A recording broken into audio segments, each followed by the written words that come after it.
పొద్దున్న మీకు చెప్పిన దోసకాయ కూర మా వాడికి కూడా నచ్చలేదంట. ఇప్పుడు ఆమ్లెట్ కావాలి. ఇప్పుడు ఈ టైంలో ఆమ్లెట్స్. మిక్కిమిల్లే పచ్చిమిరకాయలు అవన్నీ మేము వేయం. ఓన్లీ ఆనియన్స్, సాల్ట్, కారం. మా వాడికి ఆనియన్స్ ఉంటే చాలు. ఆమ్లెట్ అయితే చాలు. కర్రీ కూడా అవసరం. దోసకాయ కర్రీ వద్దంట. యూట్యూబ్ అనగానే తప్పు కాదు, నేరమో కాదు. స్టార్ట్ చేయగానే మనవి వచ్చేవి. కొంచెం ఓపిక పట్టాలి. జనాలు ఏదో నవ్వుకుంటున్నారు అని చెప్పుకునే జనాలు ఉన్నారు. నవ్వుకునే అంత దారుణాలు, విధ్వంసాలు ఇక్కడ ఏం చేయట్లేదు. ఉండి లేని బట్టలు వేసుకుని పిచ్చి పిచ్చి వీడియోస్, పిచ్చి పిచ్చి డాన్సులు చేయట్లేదు. అండ్ డీసెంట్గానే చేస్తున్నాం.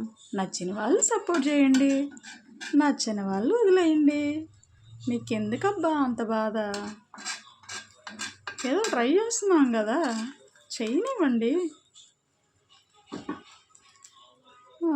ఈ ఆమ్లెట్ ఎప్పుడు అవ్వాలి? మా వాడికి ఆకలి వేస్తుందంట పాపం. ప్రైవేట్ క్లాసులకి వెళ్ళి ఇప్పుడే వచ్చాడు.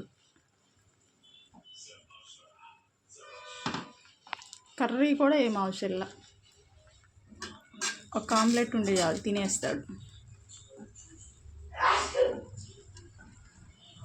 అయ్యయ్యో, ఫైనలీ నా మాటలు, నా ఆమ్లెట్ రెండు అయిపోయినాయి. మా బాబు నా కోసం ఎదురు చూస్తూ ఉంటాడు. ఆమ్లెట్ కోసం, నా కోసం కాదు. నా మీద కన్నా ఆమ్లెట్ మీదే ప్రేమ ఎక్కువ వాడికి. Bye bye.